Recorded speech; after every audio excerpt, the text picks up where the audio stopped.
नमस्कार।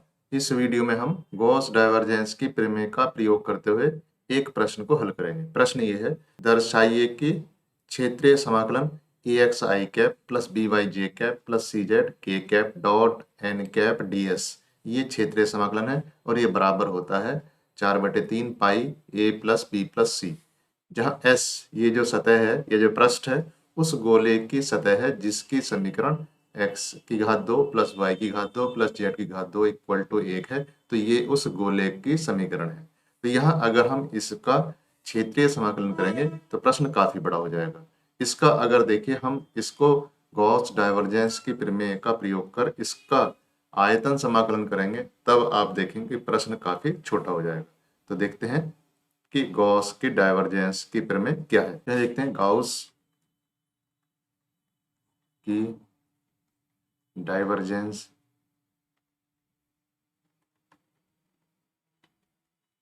की प्रमेय। तो गॉस की डाइवर्जेंस की प्रमेय देखेंगे। अब देखिए इसमें नाम ही है डाइवर्जेंस की प्रमेय। तो इसका मतलब इसमें डाइवर्जेंस आएगा ही। ये जो प्रमेय है ये बंद पृष्ठ के लिए होती है। खुले पृष्ठ और बंद पृष्ठ को हम ऐसे समझ सकते हैं, अगर हमारे पास एक गिलास है और इसे हम क्या करें ऐसे लिए रहे तो अभी ये खुला पृष्ठ है, मतलब इस गिलास का आयतन आप कुछ निश्चित रूप से कह नहीं सकते। मान लीजिए मैं इस गिलास के ऊपर ऐसे ढक दूं तो इसका आयतन इतना हो जाएगा, और गिलास को सीधा ढक दूं तो इसका आयतन इतना हो जाएगा, गिलास को नीचे करके ढक दूं तो इसका आयतन कम होगा। इसका मतलब जब तक कोई पृष्ठ बंद नहीं होगा तब तक उसके आयतन की कल्पना नहीं की जा सकती। तो अगर मैं कहूँ कि हमारे पास क्या है, एक इस ढंग की सतह है, यानी कि इससे कोई ना कोई आयतन घिरा हुआ है, तो इसका जो पृष्ठ होगा कैसा होगा, बंद होगा। तो ये कैसे कह सकते हैं, इसमें दो समाकलन हो सकते हैं, एक तो आयतन समाकलन और दूसरा क्या होगा, दूसरा इसके पृष्ठ पर क्षेत्रीय समाकलन। क्योंकि इस पर बनाई हुई कोई भी बाउंड्री या कोई भी इस पर बनाया हुआ वक्र वो रैंडम होगा, तो इसका मतलब इसमें वक्र या कह सकते हैं रेखीय समाकलन नहीं हो सकता। तो इसलिए कह सकते हैं कि इसमें गाउस की जो डाइवर्जेंस प्रमेय है वो किस किस को जोड़ेगी, वो जोड़ेगी आपकी क्षेत्रीय समाकलन को, क्षेत्रीय समाकलन, और किसको जोड़ेगी, इसको बराबर करेगी आयतन समाकलन।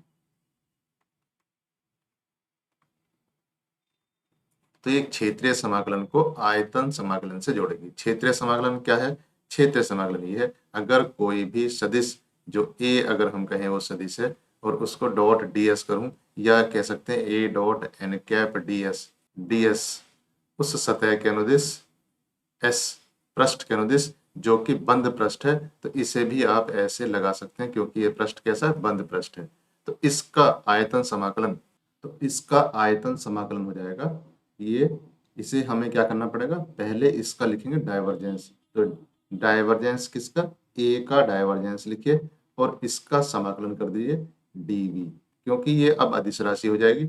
और यहाँ लिख देंगे आप इसका कैसा समाकलन करेंगे, बी आयतन समाकलन। तो ये एक्चुअली क्या है, ये गॉस के डाइवर्जेंस की प्रमेय है। मतलब इसमें क्या है, देखिए इस तरफ डाइवर्जेंस आ रहा है तो डाइवर्जेंस की प्रमेय भी कहते हैं इसे, इसे गाउस की प्रमेय भी कहेंगे और इसे गाउस डाइवर्जेंस की प्रमेय भी कह सकते हैं।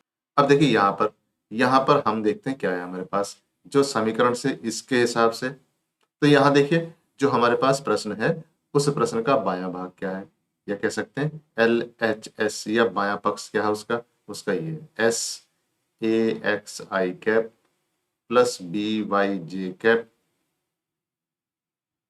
Plus C Z K cap, ये उसका बायां पक्ष है, डॉट एन कैप ds।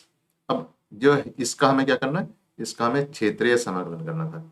अब क्षेत्रीय समाकलन के लिए देखिए यहाँ पर इसका मतलब क्या है, ये a है। अगर मैं इसकी तुलना कर दूं, तुलना करने पर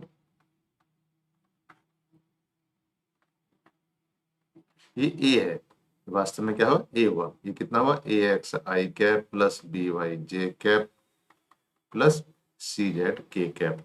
इसका मतलब क्या हुआ, इसका जो अगर मैं इस तरह से करूंगा तो इसका मतलब मैं इसे ऐसे कह सकता हूं कि मुझे सबसे पहले इसको आयतन समाकलन में बदलने के लिए मुझे इसका क्या निकालना होगा, डाइवर्जेंस निकालना होगा। तो डाइवर्जेंस ऑफ ए कितना हो जाएगा, ये हो जाएगा I cap del over del X plus J cap del over del Y plus K cap del over del Z dot A X I cap plus B Y J cap plus C Z K cap. तो इस तरीके से कितना होगा, ये हो जाएगा del over del X A X plus del over del Y B Y plus del over del Z C Z, ये इतना हो जाएगा। इसका मतलब क्या हुआ, इसका डिफरेंशिएशन करेंगे तो ए फिर बी फिर सी, तो इस तरीके से इसका जो डाइवर्जेंस है वो इतना आ जाता है। तो हम कह सकते हैं इसका मतलब क्या होगा, अगर मैं इधर ऐसे कह रहा हूँ S A dot N cap D S, तो ये कितना हो जाएगा, ये डाइवर्जेंस की प्रेमिस से कितना हो जाएगा, आयतन समाकलन डाइवर्जेंस ऑफ ए डीवी, मतलब तो डाइवर्जेंस ऑफ ए कितना होगा, ये हो जाएगा आपका ए प्लस बी प्लस सी डीवी। अब ए प्लस बी प्लस सी क्या है, ये नियतांक है, ये कह सकते हैं कांस्टेंट है, तो बाहर आ जाएगा, ये आ जाएगा A plus B plus C V DV. इसका मतलब ये जो डीवी है उन सब का जोड़ है या उन सब का सम है। तो यहाँ देखिए ये अंदर सिर्फ डीवी है, इसका मतलब इतना जो हिस्सा होगा ये जो आपने वॉल्यूम एलिमेंट बनाए हुए हैं डीवी, उन सब का जोड़ या उन सब का सम होगा, और उन सब को जोड़ेंगे तो उसका आयतन हो जाएगा जो सतह के अंदर है। तो ए प्लस बी प्लस सी गुणा गोले का आयतन। अब गोले का आयतन कितना है, A plus B plus C 4/3 pi R cube. अब आर कितनी है यहाँ पर, त्रिज्या कितनी है, 1 है, तो 1 का क्यूब। क्यों, क्योंकि गोले की समीकरण दी हुई है x की घात 2 प्लस y की घात 2 प्लस z की घात 2 इक्वल टू 1। तो जो गोले की समीकरण होती है वो क्या होती है, X square plus Y square plus Z square equal to A square, जहाँ ए क्या है, ये त्रिज्या है। तो यहाँ पर त्रिज्या कितनी है, 1 है, त्रिज्या 1 है, 1 का क्यूब कितना होगा, 1 होगा। 4/3 पाई को पहले लिख सकता हूँ, तो ये आ जाएगा 4/3 pi A plus B plus सी। इसका मतलब क्या होगा, वो जो समाकलन था उसका मान कितना होगा, ये हो जाएगा। समाकलन क्या था, समाकलन ये था आपका कि सरफेस या क्षेत्रीय समाकलन A X I cap plus B Y J cap plus C Z K cap dot N cap D S का मान कितना हो जाएगा, ये हो जाएगा 4/3 pi A plus B plus C. तो इस तरीके से ये जो सवाल था हमने क्षेत्रीय समाकलन को आयतन समाकलन में बदलकर इसे बड़ी आसानी से कर लिया। इस वीडियो के PDF नोट्स आपको डिस्क्रिप्शन में मिलेंगे नीचे। Thank you.